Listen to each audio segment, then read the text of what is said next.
Hello viewers, আসসালামু আলাইকুম to everyone. আজকে লেকচারে সবাইকে স্বাগতম। আজকে আমরা declare variables and assign value code ব্লকসে কীভাবে ভ্যারিয়েবল ডিক্লেয়ার করতে হয় এবং ভ্যালু অ্যাসাইন করতে হয় এ সম্পর্কে দেখব। তো শুরু করা যাক। তো আসলে আমাদের ভ্যারিয়েবলটা কী জিনিস? ভ্যারিয়েবল হচ্ছে একটা ডেটা নেম যেটা ব্যবহার করা হয় ডেটা ভ্যালু স্টোর করার জন্য। তো সাধারণত আমরা ভ্যারিয়েবল জিনিসটা, এটা বাংলা নাম হচ্ছে চলক, এর মধ্যে তুমি তোমার ভ্যালুগুলো অ্যাসাইন করতে পারবা। সাধারণত আমাদের ভ্যালুগুলো থেকে যায় র্যামের মধ্যে। যদি আমরা র্যামকে একটা ব্লকের মতো করে চিন্তা করি,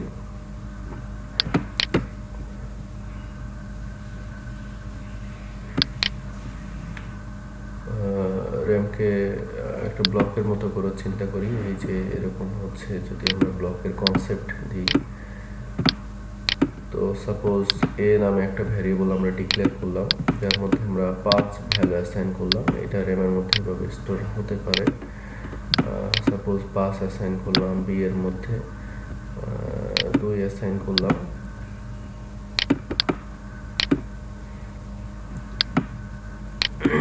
এবং সি এর মধ্যে যদি এ আর বি কে যোগ করি তাহলে সি এর মধ্যে 7 অ্যাসাইন হয়ে যাবে। এইভাবে করে আর কি ভ্যারিয়েবলগুলো কাজ করে।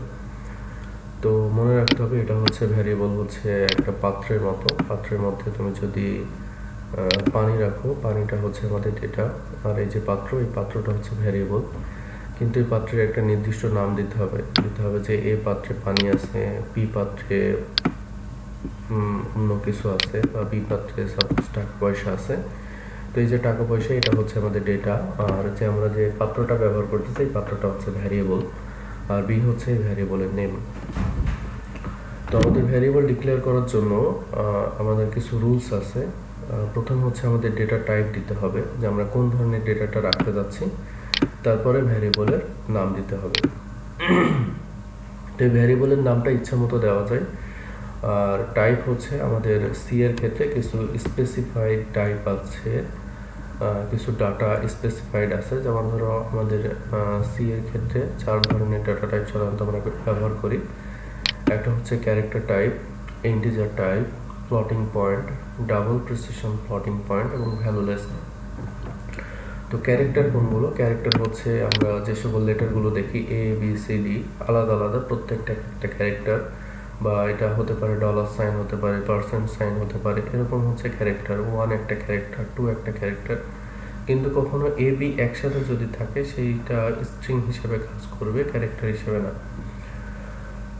তো ক্যারেক্টারের কিওয়ার্ড হচ্ছে CHAR, 4 লিখতে হবে, এবং এর সাইজ হচ্ছে 8 বিট।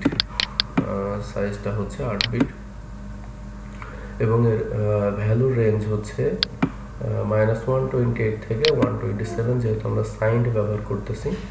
এবং এই রেঞ্জটা বের করার নিয়ম হচ্ছে 2 এর পাওয়ার যদি আমরা 8 দিই তাহলে 256 আসে, তার মানে 0 to 255। এখন যদি 2 দিয়ে ভাগ করি, নেগেটিভ থেকে পজিটিভ, 128 থেকে 127। এবং ফরম্যাট স্পেসিফায়ার %c, একে %c এর মাধ্যমে প্রকাশ করতে হয়। টাইপের ডাটা আছে INTGR, ইন্টিজার, INT এর কিওয়ার্ড হচ্ছে INT, এবং এর সাইজ হচ্ছে 16 বিট, এবং রেঞ্জ হচ্ছে 2 to the power 16, মানে নেগেটিভ থেকে পজিটিভ, এবং একে প্রকাশ করা হয় %t দ্বারা। তো আমাদের ইন্টিজার টাইপের ডাটা কোনগুলো? দশমিক বাদে 120, 200, 300, 400 এগুলো হচ্ছে ইন্টিজার টাইপের ডাটা, কিন্তু এখানে কোনো দশমিক থাকবে না। ফ্লোটিং পয়েন্টে দশমিক সহ থাকবে, এবং এর কিওয়ার্ড হচ্ছে ফ্লট, 122.32 এরকম থাকবে, সমস্যা নেই। আর ডাবল এর ক্ষেত্রেও সেম জিনিস, কিন্তু এটার হচ্ছে সাইজ বড়। আর ভয়েড হচ্ছে ভ্যালুলেস, এবং এর স্পেসিফায়ার হচ্ছে %f। আচ্ছা, এখানে কিছু প্রাইমারি ডাটা টাইপ এবং রেঞ্জ দেওয়া আছে, এগুলো দেখে নেওয়া যেতে পারে। আচ্ছা, রুলস অফ রাইটিং ভ্যারিয়েবল। আমাদের ভ্যারিয়েবল লেখার কিছু নিয়ম আছে। They must begin with a letter, তারা সর্বসময় একটা লেটার দিয়ে শুরু হবে, কখনোই 1A এরকম হবে না, 1A এরকম লেখা যাবে না, এটা ভুল। লিখতে হবে A1, তাহলে এটা একটা ভ্যারিয়েবল হিসেবে কাউন্ট হবে। যদি 1 এ লিখি তাহলে আমাদের কম্পাইলার ভুল ধরবে। ANSI standard recognise a length of 31 character, 31টা ক্যারেক্টার রিকগনাইজ করে। আপার কেস এবং লোয়ার কেস হচ্ছে significant, that is variable IC বড় হাতের 3টা, ছোট হাতের 3টা, অথবা একটা। এই আইসি এগুলো সেম না, এগুলো আলাদা আলাদা variable. It should not be a keyword, এটা কিওয়ার্ড হতে পারবে না। আমরা জানি ANSI এর ক্ষেত্রে 32টা কিওয়ার্ড আছে, সুতরাং আমরা কিওয়ার্ডগুলোকে ভ্যারিয়েবল হিসেবে ব্যবহার করতে পারবো না। কিওয়ার্ডগুলো আমি এখানে দেখিয়ে দিচ্ছি। অটো, ব্রেক, কেস, এগুলো হচ্ছে আমাদের কিওয়ার্ড। 32 কিওয়ার্ড আছে, কিওয়ার্ডগুলোকে আমরা ভ্যারিয়েবল হিসেবে ব্যবহার করতে পারবো না। আর white space is not allowed, এখানে কখনোই আমরা হোয়াইট স্পেস দিতে পারবো না একটা ভ্যারিয়েবলের মাঝে। যেমন এ বি লিখলাম, এ বি হচ্ছে একসাথে আছে, কিন্তু এ স্পেস বি দিয়ে আমরা কখনোই এখানে একটা ভ্যারিয়েবল ডিক্লেয়ার করতে পারবো না। তো আমরা এখন প্রোগ্রামে চলে যাই কনসেপ্ট ক্লিয়ার করার জন্য। সাপোজ আমরা ক্যারেক্টার টাইপের একটা ভ্যারিয়েবল ডিক্লেয়ার করতেছি। এখানে CHAR এটা হচ্ছে আমাদের ডেটা টাইপ, এবং এখানে একটা ভ্যারিয়েবলের নাম দিতে হবে। সাপোজ আমরা এ ভ্যারিয়েবল নাম দিলাম, দেওয়ার পরে আমরা এ এর মধ্যে একটা ক্যারেক্টার অ্যাসাইন করব। ক্যারেক্টার অ্যাসাইন করার নিয়ম হচ্ছে এইভাবে, ইন্টারের বাম পাশে যে ইনভার্টেড কমা অপশন আছে সেটা চাপ দিলে এরকম সাইন চলে আসবে। এর মধ্যে আমরা একটা ক্যারেক্টার এ লিখে দিলাম, লেখার পরে সেমিকলন দিয়ে শেষ করতে হবে। এবার প্রিন্টএফ লিখে ইনভার্টেড কমা দিয়ে এখানে ফরম্যাট স্পেসিফায়ার হচ্ছে %c, কমা এ এর ভ্যালু, তাহলেই আমাদের ভ্যালুটা চলে আসবে, তাহলে আমাদের ভ্যারিয়েবলটা কাজ করবে। যদি আমরা এরকমভাবে দিয়ে দিই, যেহেতু আমাদের এ এর মধ্যে আমাদের এই ক্যারেক্টারটা আছে, তাহলে এই %c যে জায়গায় বসানো থাকবে সেই জায়গায় এর ভ্যালুটা প্রিন্ট হয়ে যাবে। যদি আমরা এটা দেখি, এই যে এ চলে আসছে, এইভাবে করে আর কি ভ্যালুগুলো লিখতে হয়। এটা হচ্ছে ক্যারেক্টার টাইপের ক্ষেত্রে গেল। আচ্ছা, এরপরে যদি আমরা ইন্টিজার টাইপের দেখি, এটা একটু করে আমি দেখিয়ে দিচ্ছি। ইন্টিজার টাইপের একই নামে দুটো ভ্যারিয়েবল ডিক্লেয়ার করা যাবে না। বি, সি দুইটা ভ্যারিয়েবল ডিক্লেয়ার করে দিলাম। আমরা এইভাবে ডিক্লেয়ার করতে পারি। এরপরে বি এর ভ্যালু যদি আমরা বসাই 20, সাপোজ বি এর ভ্যালু বসালাম, আমরা সি কে ডিলিট করে দিই, বি এর ভ্যালু বসালাম। এরপর আমরা লিখে দিই প্রিন্টএফ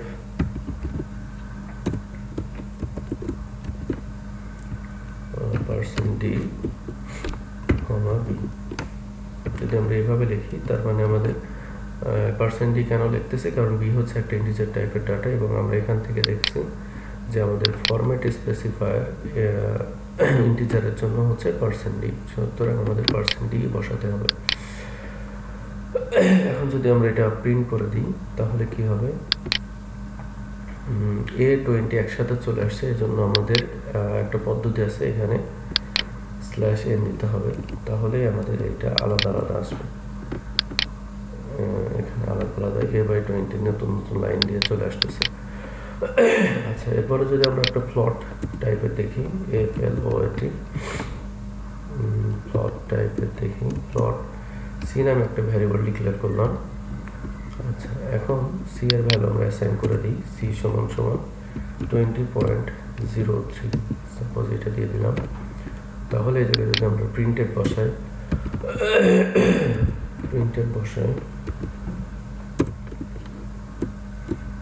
প্রিন্টএফ লিখে দিই, এখানে কি বসবে, এখানে বসবে %f, সি এর ভ্যালু যেহেতু আমরা প্রিন্ট করাতে যাচ্ছি, বসাই দিই, Ctrl+S দিয়ে দিলে জাস্ট রান করে দেখি কি হয়। 2020 একটা গার্বেজ ভ্যালু চলে আসছে। গার্বেজ ভ্যালু আসে নাই, আসলে আমরা /n দিই নাই, তাই একসাথে চলে আসছে। এবার যদি আমরা এখানে দিই, দেখবা আলাদা হয়ে গেছে। এই যে 20.03, 001, এই 001টা গার্বেজ ভ্যালু হিসেবে কাউন্ট হচ্ছে। তো এই হচ্ছে আমাদের ভ্যারিয়েবল লেখার নিয়ম। আচ্ছা, এরপরে আমাদের কিছু এক্সেপশনালিটি আছে। এই জিনিসটাকে যদি আমরা সুন্দর করতে চাই, প্রিন্টএফের মধ্যে আমরা লিখে দিলাম the value of A is percent C, তার মানে এই লেখাটা এখানে প্রিন্ট হবে। এইভাবে করে আমরা লেখাগুলোর সৌন্দর্য বর্ধন করতে পারি। The value of A is percentage A, value of A is A. আচ্ছা, তারপরে এখানে লিখে দিতে পারি the value of B is percent D, আর এখানে লিখে দিই the value of C is percent A. এভাবে লিখে দিতে পারি। যদি লিখে দিই তাহলে কি হবে, আমাদের একসাথে প্রত্যেকবার কোড লিখতে হবে আর সেভ করতে হবে, তাহলে একসাথে এই যে আমাদের ভ্যালুগুলো প্রিন্ট হয়ে চলে আসতেছে। আচ্ছা, এরপরে আমাদের আরও কিছু নিয়ম আছে। যদি আমরা বি সমান সমান এই জায়গায় সরাসরি ভ্যালু 20 অ্যাসাইন করি তাতেও হবে, সমস্যা নেই। এখানে আমরা যদি এটা মুছে দিই, সাপোজ মুছে দিলাম, বি সমান সমান 20 লিখে দিলাম, তো দেখা যাবে যে INT বি সমান সমান যে 20 লেখা আছে এই ভ্যালুটা এই যে অ্যাসাইন হয়ে গেছে। The value of B is 20, এইভাবে করে লেখা দেখাচ্ছে। আচ্ছা, এখন ইন্টিজারের ক্ষেত্রে যেহেতু এটা দশমিক নাম্বার নেয় না, যদি আমরা দশমিক নাম্বার দিই 20.15 দিলাম, তাহলে কি হবে, তাহলে আমরা এটা রান করে দেখি, তাহলে দেখা যাচ্ছে যে ভ্যালু অফ বি ইজ 20, এই কিন্তু দশমিক সংখ্যাটা নেয় নাই, তার মানে আমাদের দশমিক সংখ্যাটা সে নেবে না যতই আমরা দশমিক সংখ্যা দিয়ে রাখি।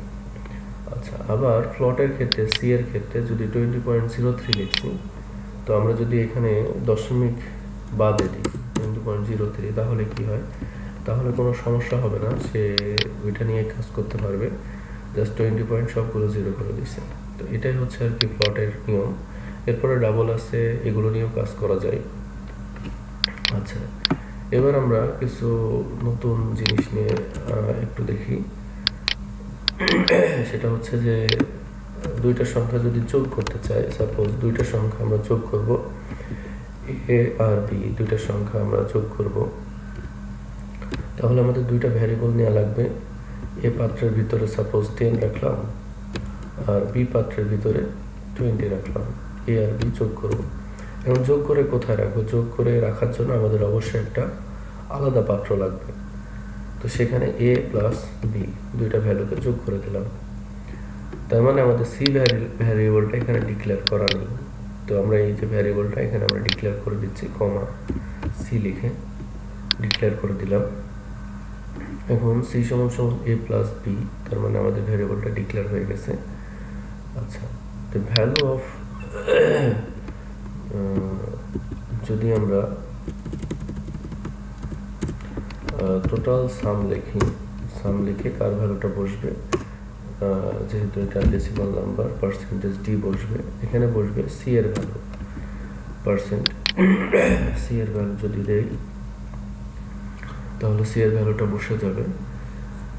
এরপরে আমরা এটাকে রান করে দেখি কি হয়। দিস টোটাল সাম হচ্ছে 30, এই যে আমাদের 30 হয়ে গেছে, 10 আর 20 30 হয়ে গেছে। এখন যদি আমরা এই কাজটা না করি, আমরা এখানে এটা সি এর ভ্যালু বাদ দিয়ে যদি আমরা এটাকে সরাসরি এ প্লাস বি বসাই দিই, তাহলে কি হবে, এ প্লাস বি বসিয়ে দিলেও এটা কাজ করবে। এই যে সাপোজ আমরা সরাসরি এ প্লাস বি বসিয়ে দিলাম, প্রোগ্রামটাকে রান করাচ্ছি, টোটাল সাম 30, তার মানে একটা প্রোগ্রাম বিভিন্নভাবে করা যায়। তো তোমরা বিয়োগ, গুণ, ভাগ এগুলো ট্রাই করবে। তো আমার এই প্রোগ্রামে আমরা লাস্টের দিকে যদি যাই, আমরা কিছু টাস্ক দিয়েছি। এই হচ্ছে আমাদের task, declare different variable named a b c and assign different integer value in it and show through printf function. Declare a integer floating double character type variable and assign a value each and show it. If a = 10, b = 5, then add, subtract, multiply, divide the number and show it with printf function. তো এই ভ্যালুগুলো আর কি আমাদের এই কাজগুলো যদি তোমরা করো তাহলে তোমাদের একটু প্র্যাকটিস আসবে। আর প্রথমে হচ্ছে যে বিভিন্ন নিয়মগুলো দেখানো হলো এগুলো নিয়ে একটু ট্রাই করবে। আচ্ছা, আরও একটা জিনিস বলতে ভুলে গেছি, আমরা এই জিনিসটাকে আরও সুন্দরভাবে সাজাইতে পারি যদি আমরা লিখি a = % d and b = % d and sum is সমান সমান পার্সেন্ট ডি। তার মানে আমাদের a এর ভ্যালু হচ্ছে পার্সেন্ট ডি, b এর ভ্যালু হচ্ছে পার্সেন্ট ডি এবং সাম হচ্ছে পার্সেন্ট ডি। এখন a এর ভ্যালু কত? আমাদের এই যে a এর ভ্যালু কমা a এর ভ্যালু হচ্ছে 10, তার মানে এখানে যে a এর ভ্যালুটা, এই ভ্যালুটা বসবে এই জায়গায়, a এর ভ্যালুটা বসবে এই জায়গায়। আবার এখানে কার ভ্যালু বসবে? b এর ভ্যালু বসবে, তার মানে আমরা এখানে কমা দিয়ে b লিখতে হবে, এখানে কমা দিয়ে b লিখে দিলাম। তার মানে এখানে যে b এর ভ্যালুটা, এই b এর ভ্যালুটা কোথায় বসবে? b এর ভ্যালু বসবে এই জায়গায়। আর এই যে সাম পার্সেন্ট ডি, এই ভ্যালুটা বসবে a প্লাস b এর জায়গায়। তো আমরা যদি এখন প্রিন্ট করে দেখি, দেখা যাবে কি হয়। এই যে দেখা যাচ্ছে a সমান সমান 10, b সমান সমান 20 and sum is 30। তো এইভাবে করে আর কি নিজের ইচ্ছা মতো ডিজাইন করে নেওয়া যায়। তো বিভিন্ন যে ফরম্যাটগুলো ছিল আমি দেখানোর চেষ্টা করছি। যদি কোনো সমস্যা থেকে থাকে তোমরা এগুলো প্র্যাকটিস করো, যত বেশি প্র্যাকটিস করবে তত বেশি মাথায় আসবে। তো এরকম প্লটিং পয়েন্ট আছে, আমাদের ক্যারেক্টার আছে, বিভিন্ন ক্যারেক্টার তোমরা লেখো আর প্রিন্ট করো, তাহলে দেখবা মাথায় ক্যাচ করতেছে। বিভিন্ন গুগলে বিভিন্ন ধরনের বিভিন্ন জিনিস আছে, সেগুলো তোমরা প্র্যাকটিস করো, আশা করি কাজ করবে। তো ধন্যবাদ সবাইকে, আজকে লেকচার এই পর্যন্ত। আল্লাহ হাফেজ।